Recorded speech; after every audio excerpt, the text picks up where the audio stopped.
Hi everyone. David Williams, Billionaire Boy. We're up to chapter 14. Yes, I've dyed my hair peach again, so that's what looks so different. It's still a bit wet though. Just waiting for that to dry. Been out for a run. Me, Mrs. Ty, has been out for a run, guys. I hope you're proud of me. Right, chapter 14. In this next chapter, there are a couple of words. Oh, my hay fever's driving me mad, sorry. If I keep doing this, it's because my hay fever's been driving me mad. There's the word jabber, a bit like what I do. I'm talking too quickly, talking a lot. And something is abhorrent, it means it is disgusting. Right, some of you may find the title of this next chapter disgusting. It's called The Shape of a Kiss. Ugh. Aye! It had all been going perfectly. Joe and Lauren had been sitting on a park bench eating their lollies from Raj's shop. Raj could see Joe was trying to impress this girl and so made a ridiculous fuss of him, giving him a 1 penny discount on their lollies and offering Lauren a free browse of Now magazine. At last, though, they had escaped the newsagent shop and found a quiet corner of the park where they had been talking and talking as the melted red goo of their lollies dribbled down their fingers. They spoke about everything except Joe's family life. Joe didn't want to lie to Lauren. He already liked her too much for that. So when she asked him what his parents did, he just told her his dad worked in human waste management. And unsurprisingly, Lauren didn't inquire any further. Joe desperately didn't want Lauren to know how ridiculously rich he was. Having observed how Sapphire shamelessly used his dad, he knew only too well how money could ruin things. Everything was perfect until the sound of that oi spoilt everything. The Grubb twins had been hanging around by the swings, aching for someone to tell them off. Unfortunately for them, the police, the park keeper and the local vicar were all otherwise engaged. So when one of them spotted Joe, they bounced over grinning, no doubt hoping to relieve their boredom by making someone else's life a misery for a bit. Aye, give us some more money or we'll put you in a bin. Who are they talking to? Whispered Lauren. Me, said Joe reluctantly. Money, said a Grubb. Now. Joe reached into his pocket.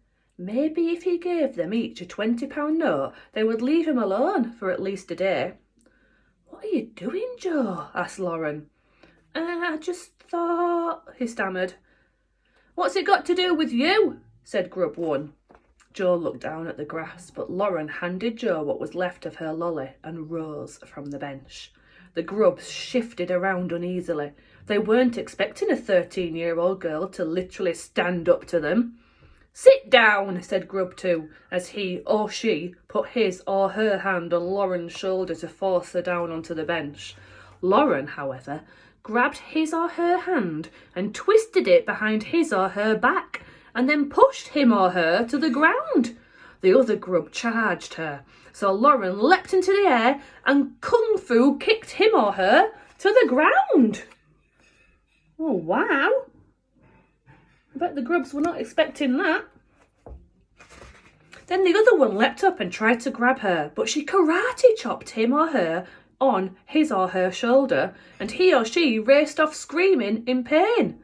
It really is quite hard writing this when you don't know someone's gender. It's quite hard to read it as well. Joe felt it was about time he did something, so he stood up and, his legs shaking in fear, approached the Grubb. It was only then that Joe realised he was holding 2 melting ice lollies. The remaining twin stood its ground for a moment, and then, when Lauren stood behind Joe, he or she ran off, whimpering like a dog. Where did you learn to fight like that? Said Joe, astounded. Oh, I've just done a few martial arts classes here and there, replied Lauren, a little unconvincingly. Joe reckoned he might have found his dream girl. Not only could Lauren be his girlfriend, she could be his bodyguard too. They walked through the park. Joe had walked through it many times before, but today it seemed more beautiful than ever. As the sunlight danced through the leaves on the trees on this autumn afternoon, for a moment everything in Joe's life seemed perfect. Oh, Joe's finally found someone. He's found a friend. Do you think he's going to be happy though with this new friend? Do you think it will last? Let's find out. I'd better head home, Lauren said as they neared the gate. Joe tried to hide his disappointment. He could have strolled around the park with Lauren forever.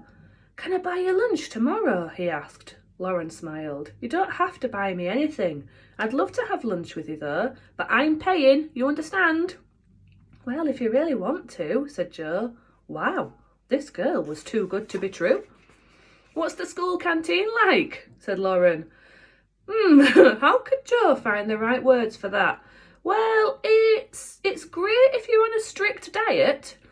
Oh, I love healthy food, said Lauren.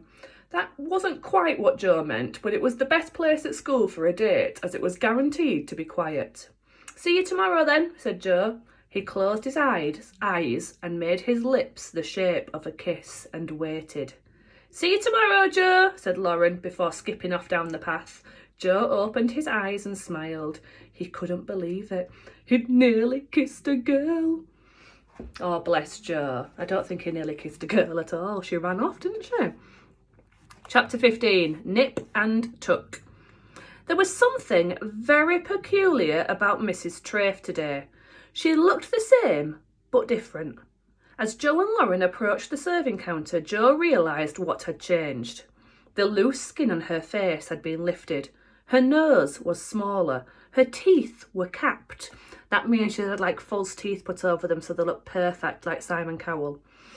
The lines on her forehead had been erased.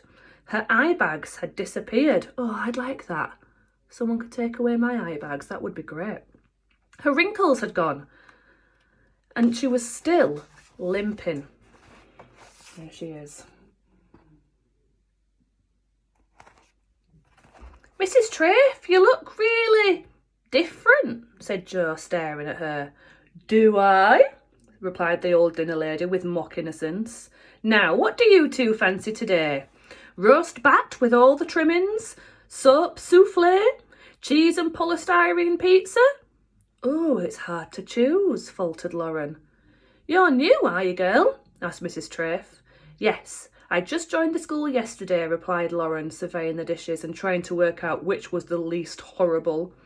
Yesterday? That's strange. I'm sure I've seen you somewhere before, said the dinner lady, studying Lauren's perfect face. You look very familiar. Joe butted in. Did you have the hip replacement operation yet, Mrs. Trafe? He was becoming increasingly suspicious. The one I gave you the money for a couple of weeks ago, he whispered so Lauren wouldn't hear. Mrs. Trafe began to jabber nervously. Well, no, not yet, dear. Why don't you have a large slice of my very tasty underpant flan? You spent the money on having plastic surgery, didn't you? Hissed Joe. A bead of sweat trickled down her face and plopped into her badger snot soup. I'm sorry, Joe. I just always wanted to have a few things done, pleaded the dinner lady. Joe was so furious he felt he had to leave instantly. Lauren, we're going, he announced, and she followed as he stormed out of the dining room. Mrs. Trafe limped after them. If you could just lend me another £5,000, Joe, I promise I'll have it done this time, she called after him. When Lauren finally caught up with Joe, he was sitting alone in the far corner of the playground. She gently put her hand on his head to comfort him. What was all that about, lending her £5,000, she asked. Joe looked at Lauren. There was no way of avoiding telling her now. My dad is Len Spud, he said sorrowfully. The bum-fresh billionaire. My name's not Potato. I just said that so you wouldn't know who I was. The truth is, we're stupidly rich. But when people find out, it tends to ruin everything. You know what? Some of the other kids told me this morning, said Lauren. Joe's sadness lifted for a moment. He reminded himself that Lauren had still gone for a nice lolly with him yesterday when she thought he was just Joe. Maybe it wouldn't ruin things this time. Why didn't you say anything? He asked. Because it doesn't matter. I don't care about all that. I just like you, she said. Joe was so happy he wanted to cry. It's strange how sometimes you can be so happy it goes all the way around to sadness. I really like you too. Joe moved closer to Lauren. This was the moment to kiss. He closed his eyes and pushed his lips together. "Not here in the playground, Joe!" Lauren pushed him away, laughing. Joe felt embarrassed and he even tried. "I'm sorry." He quickly changed the subject. "I was just trying to do something kind for that old bag, and she goes and has plastic surgery." "Oh, I know, it's unbelievable." "It's not the money. I don't care about the money." "No, it's that she took your generosity for granted," offered Lauren. Joe looked up to meet her gaze. "Exactly." "Come on," said Lauren. "I think what you need is some chips. I'll buy you some." The local chippy was bursting with kids from the comprehensive. It was against the rules to leave the school premises at lunchtime, but the food in the canteen was so abhorrent there wasn't much choice. The grubs were at the front of the queue, but fled as soon as they saw Lauren, leaving their battered sausages sizzling on the counter. The pair stood outside on the pavement and ate their chips. Joe couldn't remember the last time he had enjoyed such a simple pleasure. It must have been when he was really, really little, before the bum-fresh billions came and changed everything. Joe wolfed his chips down and noticed Lauren had barely touched hers. He was still hungry, but wasn't sure whether their relationship had advanced to the point where he could start helping himself to her food. That was normally after a few years of marriage, and they weren't even engaged yet. "Have you finished with yours?" he ventured. "Yes," she replied. "I don't want to eat too much. I'm working next week." "Working? Doing what?" asked Joe. Lauren suddenly looked very flustered. What did I say?" "I thought you said you were working." "Oh, yeah, I am working." She paused and then took a breath. "Just in a shop?" Joe wasn't convinced. "So why would you need to be thin to work in a shop?" Lauren looked uncomfortable. "It's a very narrow shop," she said. She checked her watch. "We've got double maths in 10 minutes. We'd better go." Joe frowned. There was something strange going on here. You don't need to be thin. You don't need to be thin, full stop. Everyone is different, and that's what makes the world a better place. You don't have to be thin. You don't have to be perfect. We don't all have to look the same. It would be boring if we all looked the same. I've used the word unique before with you guys, and I want you to write down what makes you unique, because it's amazing to be unique. Can't wait to hear your responses. And I wonder who this girl really is. What do you think Lauren is up to? I'll read to you tomorrow. Bye bye, guys.